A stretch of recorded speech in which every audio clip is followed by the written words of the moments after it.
आनंदोत्सव होता है तो लुटाने के चक्कर में गिर जाते हैं लोग एक दूसरे पर। एक बार विदेश में कहीं कथा थी तो मैंने मंच से एक सेब फेंका और वो एक मैया की नाक पे जाके लगा। जैसे ही मैं कथा करके जाने लगा, इतनी भीड़ नहीं थी, कम ही लोग थे। अब वो मैया नाक दबाए बैठी बहुत देर से, विदेश की माता जी। मैं जैसे मंच से उतरने लगा तो पता चला उन्होंने तो पूरे मंदिर पे केस कर दिया। और महाराज, सब मंदिर कमेटी के लोग कहे महाराज जी आप मनाओ इनको। मैं क्या, मैंने मैया काय को आप इतनी नाराज हो रही, उत्सव है, उत्सव में तो लग लगा जाती है। नहीं नहीं मैं शू करूंगी, आपको भी करूंगी। मैंने कहा जय हो मैया। तो कई बार तो ऐसे लोग भी आते हैं कथाओं में, फिर बाद में $100 में मान गई बेचारी। मैंने कहा सीधे बोलो ना कि आपको पैसा चाहिए। उत्सव का ये रूप नहीं है। हमारे वृंदावन में आके देखो, उत्सव जब होते हैं, महाराज बिहारी जी के दर्शन करने के लिए जन्माष्टमी के अगले दिन मंगला होती है बिहारी जी की। ओहो, अब तो बड़े नियम बना दिए क्योंकि घटनाएं हो गई 2-3। पर लोगों के अंदर उत्साह कैसा रहता है, चाहे हमारा दम घुट जाए, चाहे हमारे हाथ पांव खिंच जाएं, तो बिहारी जी दिख जाए हमको। ये उत्सव का स्वरूप होता है। और ऐसा केवल ठाकुर जी के लिए ही कर सकता है मानव। आप कितने भी बड़े फिल्म स्टार के आप वो क्यों नहीं हो जाओ मुरीद, पर उसके लिए भी इतने नहीं आप व्याकुल रहोगे। ठाकुर जी के लिए होते हैं लोग। उत्सव का स्वरूप है, वहां व्यक्ति देहाभिमान शून्य हो जाता है। उत्सव का दूसरा स्वरूप क्या है? उत्सव में कल जो आप लोग कर रहे थे ना, क्या मंच से लुटाया जा रहा, आप लूट रहे थे। पर उत्सव जिसके चित्त में होता है ना, वो लूटता नहीं है, वो लूट करके पीछे लुटा देता है। इसलिए मैंने एक बार कहा था बीच में, मैंने आगे वाले ने जितना लूटा पीछे को लुटाए दो। नंदोत्सव में यही हो रहा था। नंद बाबा तो अटारी से लुटा रहे हैं और ब्रजवासी अपनी झोलियों में भर रहे हैं, और झोली में भर के ब्रजवासी भी अपनी अपनी अटारियों पर जाके वो भी लुटा रहे हैं। मतलब एक नंद बाबा नहीं है, असंख्य नंद बाबा हो गए हैं, सब लुटा रहे हैं। भैया बधाई बज रही है गोकुल में, पर बट रही है नंदगांव तक, बट रही है वृंदावन तक, बट रही है मथुरा तक। क्यों? नंद बाबा के इतने लंबे हाथ तो नहीं जो इतनी जोर से फेंके, नहीं, ब्रजवासी लूट लूट कर ब्रजवासी भी लुटा रहे हैं। उत्सव जब चित्त में होगा ना, तो आपकी संग्रह की स्थिति नहीं रहेगी। आप इकट्ठा नहीं करोगे, आप लुटाओगे। लुटावे को मन होएगा। तो कल जलंधर की जो कथा में जो दृश्य था ना, बहुत अच्छा लग रहा था। बस पेंपनियां बहुत ज्यादा बज रही थी, बाकी तो सब आनंद। क्या आप लोग उछल उछल करके सब नाच रहे थे। सब ब्रजवासी आनंद में भर गए। यशोदा मैया से जाकर के कह रहे हैं, जुग जुग जीवेरी यशोदा मैया तेरो ललना। जुग जुग जीवेरी यशोदा मैया तेरो ललना। हाँ तेरो ललना नंद रानी तेरो ललना। तेरो ललना नंद रानी तेरो ललना। पता नहीं ठाकुर जी के उत्सव में क्या होता है, हम अपना हर वर्ष जन्मदिन मनाते मनाते ऊब गए। अब आनंद नहीं आता, अब थक से गए। अब लगता है कि अब काहे का जन्मदिन मनाना। पर हम हर हफ्ते ठाकुर जी का जन्मोत्सव मनाते हैं कथा में, तब भी लगता है कि अभी तो कुछ मनाया ही नहीं। हर बार नवीन सा लगता है, नया सा लगता है। क्योंकि भैया ये कोई सामान्य नहीं, ठाकुर जी को जन्मोत्सव है ना। गाओ भाव से, अरे हाँ तेरो ललना नंद रानी तेरो ललना। तेरो ललना नंद रानी तेरो ललना। ओ तेरो ललना महारानी तेरो ललना।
जुग जुग जीवे री यशोदा मैया तेरो ललना। जुग जुग जीवे री यशोदा मैया तेरो ललना। हाँ जुग जुग जीवे री नंदरानी मैया तेरो ललना। जुग जुग जीवे री नंदरानी मैया और तेरो ललना। ये अगली पंक्ति मुझे बहुत अच्छी लगती है। कभी कभी मेरा मन होता है, जितने आप देखो कई गोपाल जी को लेके नाच रही माता जी, पीछे ठाकुर जी को लेके आए, इतने लोग ठाकुर जी को लेके आते कथा सुनाने। आज हमारे गिरधर लाल जी भी आएंगे कथा में। तो हमारी सेवा का हमको फल क्या चाहिए? ठाकुर जी से कछु चाहिए नहीं, लेकिन ये जो अगली पंक्ति है ना, ये तो हमको चाहिए। धन्य घड़ी जब होए यशोदा मैया कह के बोले। कभी हमारो लाला बोल जाए मैया कह के बोले। ओ धन्य घड़ी जब होए यशोदा मैया कह के बोले।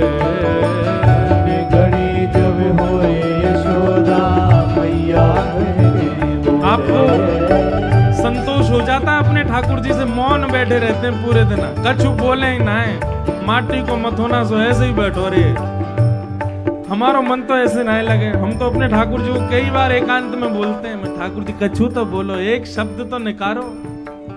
अच्छा एक बात बताएं, हमारे लाल जी बोलते तो हैं, एक बार किसी के यहाँ कथा थी, तो वहां रात्रि में ठाकुर जी की स्वर और ठाकुर जी की वंशी एक वैष्णव को भी सुनाई दी थी उड़ीसा में। हमारे लाल जी बोलते हैं, और निश्चित ही सबके ठाकुर जी बोलते हैं, बुलवाए तो सही कोई। तो हमारी तो एक ही कामना है। यहाँ जितनी यशोदा बैठी है, मैं भी यशोदा हूँ, जितने सब सेवा करते हैं सब यशोदा हैं। सब यशोदाओं के लिए ये पंक्ति है, धन्य घड़ी जब होए यशोदा मैया कह के बोले। धन्य घड़ी जब होए यशोदा मैया कह के बोले। और ओ नूपुर बांध दो चरणन में, घुटमन डोले। नूपुर बांध दो चरणन में, घुटमन डोले।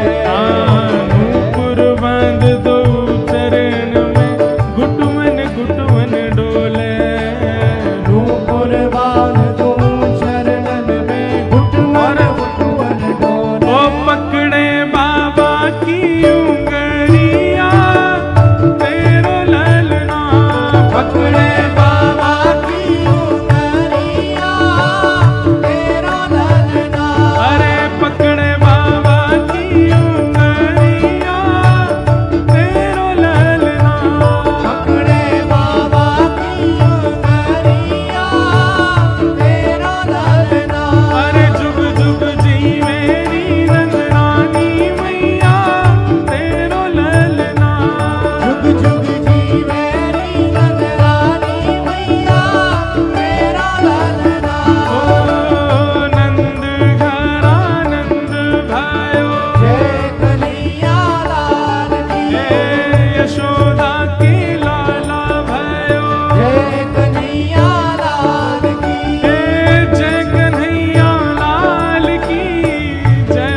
बधाई हो।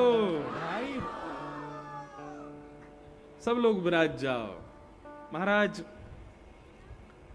ठाकुर जी के जन्मोत्सव की जो सिंधु है, सिंधु मतलब समुद्र, ठाकुर जी के जन्मोत्सव के सिंधु की बिंदु की एक अणु है जो हम लोग अनुभव करते हैं। कल हमने उत्सव मनाया, आज फिर उत्सव मनाया। ये उस सिंधु का बिंदु का एक अणु मात्र है। सोचो ब्रजमंडल में कैसा उत्सव रहा होगा जब ठाकुर जी प्रकट भये।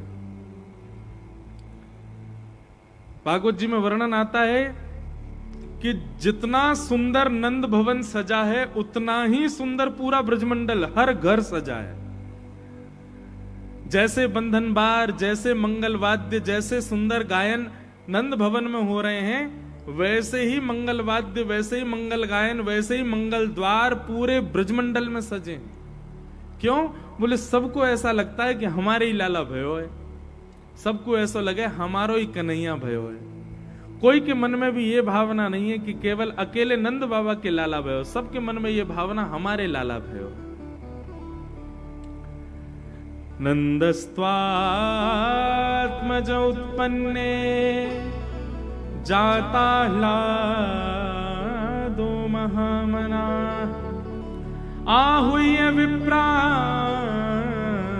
वेदज्ञान स्नातः सुचिरलंकृत वाचयित्वा स्वस्तेनं जात कर्मात्मजस्य वै कारयामास विधिवत पितृदेवार्चनम तथा।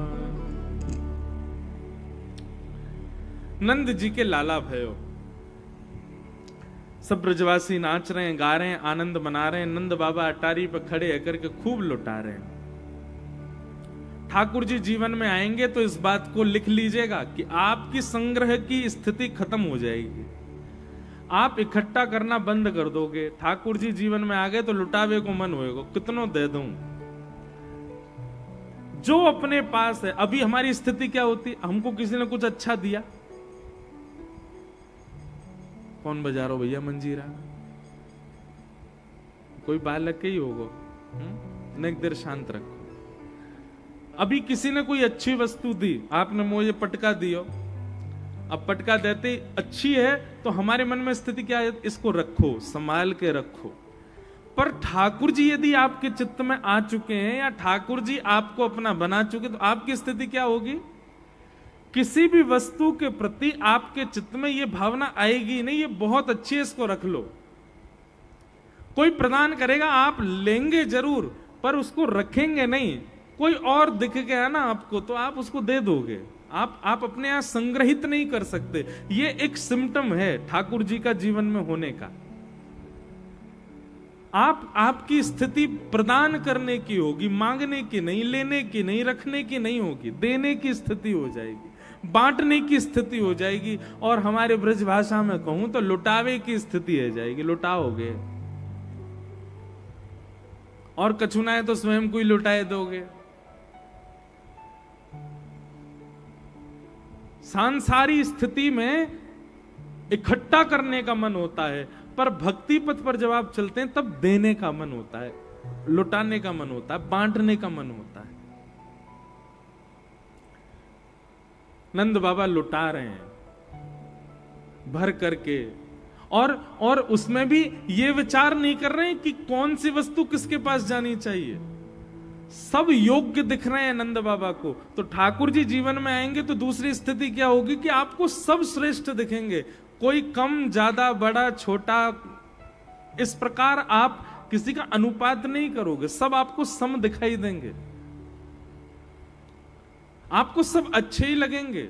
नंद बाबा अटारी पे खड़े है करके लाखन के रत्न उड़ा रहे हैं, सामने ये नहीं देख रहे हैं कि किसके हाथ में जा रहे हैं, बस लुटा रहे हैं, क्योंकि सब योग्य लग रहे हैं नंद बाबा को। ठाकुर जी जीवन में आएंगे तो दूसरी स्थिति क्या होगी, सब में योग्यता का दर्शन होगा। नंद बाबा आनंद में फूल रहे हैं, सुख में भर गए, सब ब्रजवासी आनंद में भर के नाच रहे हैं, गा रहे हैं। इतने में ही कंस के द्वारा भेजी गई प्रथम राक्षसी आई, जिसका नाम क्या है, पूतना। बहुत ध्यान से सुनिएगा सब लोग।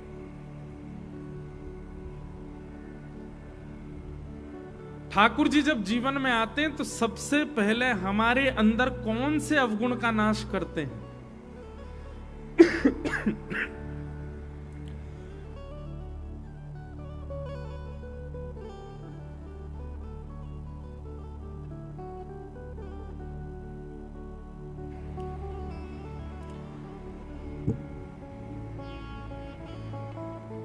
ठाकुर जी जब जीवन में आते हैं तो ये राक्षसों की श्रेणियां, ये हमारे अवगुण ही हैं हमारे चित्त के। अब जैसे पूतना, अघासुर, बकासुर, धेनुकासुर, केसी, अरिष्टासुर, व्योमासुर, ये सारे हमारे अंदर ही अवगुण हैं। एक एक अवगुण को ठाकुर जी नष्ट कर रहे हैं सीक्वेंस से। वो हमारे चित्त के ही अवगुण हैं। तो जब ठाकुर जी चित्त में आते हैं तो सबसे पहले किस अवगुण का नाश करते हैं? तो पूतना का अवगुण क्या है? अविद्या। क्या है? अविद्या। अविद्या का मतलब सामान्य भाषा में कहूं तो अज्ञान। अज्ञान को ही अविद्या कहते हैं, वही पूतना है। जिसको सही और गलत की पहचान नहीं होती। उम्र हो गई 60 साल लेकिन फिर भी नहीं पता कि सही गलत क्या है, इतना बोध नहीं है जिसको, ऐसे व्यक्ति को अज्ञानी कहा जाता है। क्या उचित है क्या अनुचित है, इतना बोध भी जिसको नहीं है उसको अज्ञानी कहा जाता है। तो ठाकुर जी जीवन में आएंगे तो सबसे पहले अविद्या नष्ट हो जाएगी। अर्जुन का क्या नष्ट हुआ था? अविद्या नष्ट हुई, उसका अज्ञान ही नष्ट हुआ। अज्ञान नष्ट होगा तो ज्ञान आएगा। तो सीधी बात, ठाकुर जी सबसे पहले आकर के अज्ञानता को नष्ट कर देते हैं। आप देखिएगा वैष्णव जो होते हैं ना, वैष्णव व्यक्ति के पास में ऐसी दृष्टि होती है कि वो सामने वाले के आव भाव से ही पहचान जाता है कि कितने पानी में है।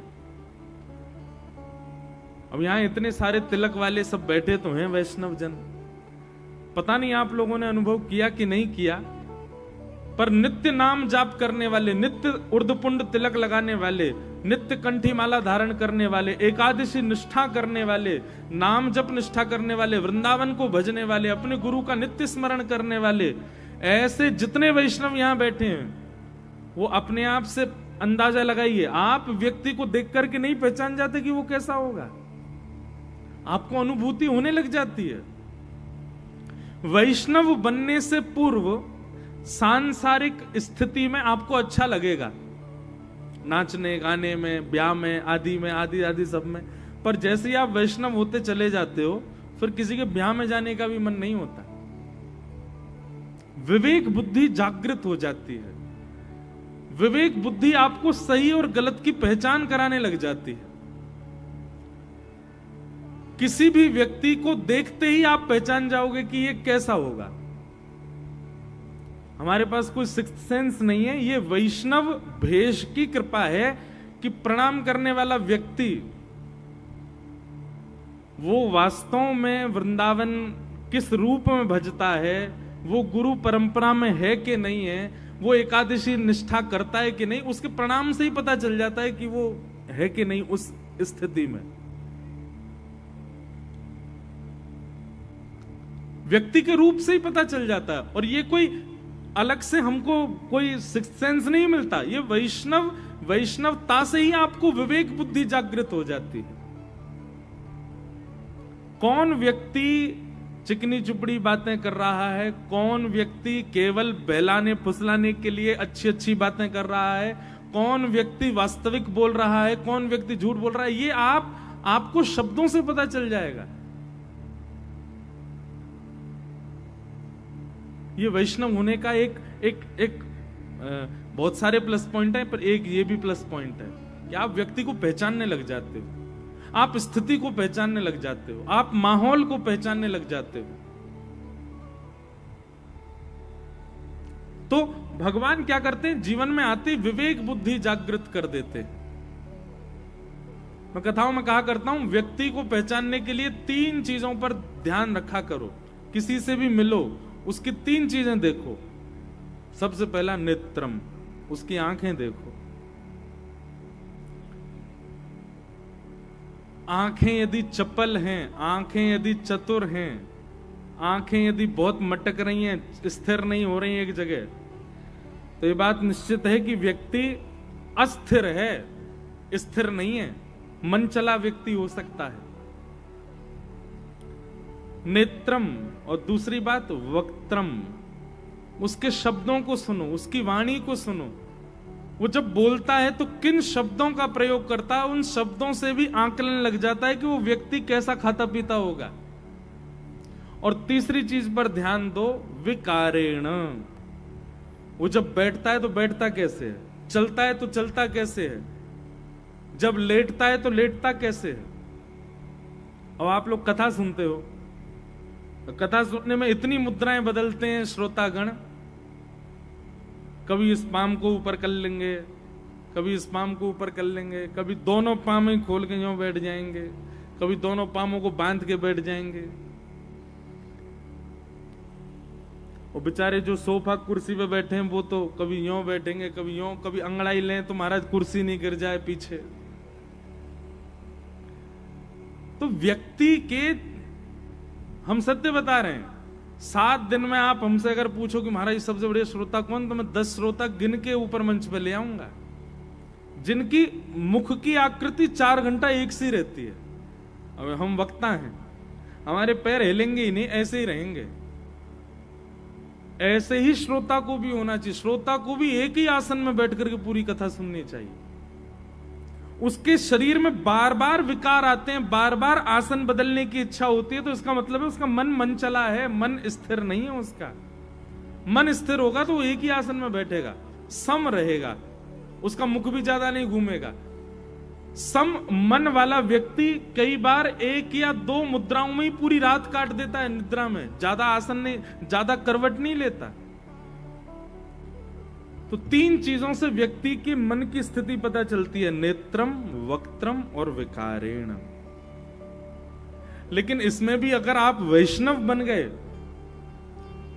वैष्णव व्यक्ति को तो 4 बातें सुन ले वो सामने वाले तो पता चल जाएगा कि ये उचित है कि नहीं है, ये अनुचित है।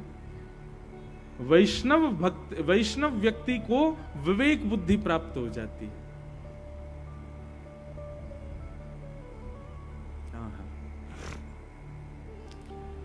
तो पूतना भगवान को मारने के लिए आई, कंस ने उसको भेजा। पूतना ने कहा मैं रूप बदल करके जाऊंगी, अपने पयोधर में विष लगा के जाऊंगी, 10 दिन के अंदर जितने बालकों ने जन्म लिया सबके पास जा जा करके बालकों को पयोधर पिलाऊंगी, विष पीते ही बालक मर जाएंगे, और इन्हीं नवजात बालकों में आपका शत्रु कृष्ण भी मर जाएगा। कंस बोला प्रयास कर लो। निकल पड़ी पूतना, असंख्य बालकों को मार दिया पूतना ने, और सब जगह मारते मारते बालकों को जैसे ही गोकुल पहुंची, याद रहे पूतना बहुत सुंदर बन के गई थी, जैसे ही गोकुल में प्रवेश किया, पूतना के नेत्र इतने सुंदर, नासिका इतनी सुंदर, मुस्कान इतनी सुंदर, चाल इतनी सुंदर, उसका रूप इतना सुंदर, उसके तन से आने वाली सुगंधी इतनी सुंदर, उसके केश इतने सुंदर, अरे सर्वांगीण रोम रोम सुंदर है पूतना का। जैसे गजकामनी चाल भीतर गोकुल में प्रवेश करती है पूतना, नंद घरानंद भयो जय कन्हैया लाल की, हाथी दीने घोड़ा दीने और दीनी पाल की, सब ब्रजवासी नाच रहे हैं गा रहे हैं।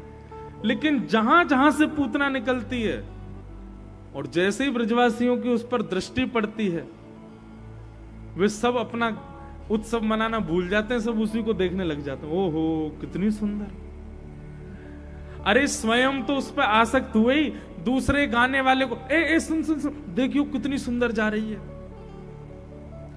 एक ब्रजवासी तो दौड़ा दौड़ा अपनी मैया के पास गया, मैया तू मेरे पीछे पड़ी रहे, ब्याह कर ले, ब्याह कर ले, मैया आज मेरा ब्याह करा दे तू। बोले अच्छा कौन ते करेगो? बोले वो गोपी आ रही है, एक बात मेरा ब्याह करा दे। मैया देख कितनी सुंदर है, या को रूप तो देखो। अरे भैया केवल गोप ग्वाल ही उस पर मोहित नहीं हुए, गोपियां भी मोहित हो गई। श्रीमद् भागवत जी में वर्णन है कि जैसे ही पूतना को गोपियों ने देखा तो गोपियां बोली अरे बहन हमारी बात तो सांची निकसी। बोले कैसे? बोले कल नंद जी को लाला देखो तो देख के ऐसा लगो मानो नारायण ही आयो होगो, लेकिन आज या गोपी को देख कर तो हमारी बात पे मोहर लग गई, वह नारायण को दर्शन करवे देख लक्ष्मी चली आ रही है। कितनी सुंदर है पूतना। सब उसके रूप पर मोहित हो गए। पूतना ने आकर के कुछ गोपियों से पूछा, ये उत्सव जा बालक के हैवे की खुशी में है रहे हो, वो बालक कहां मिलेगा, वहां के दर्शन कहां को होंगे? गोपियां तो मार्ग ही बताना भूल गई। उसकी वाणी सुन करके, उसके शब्द सुन करके सब देखती रह गई उसको।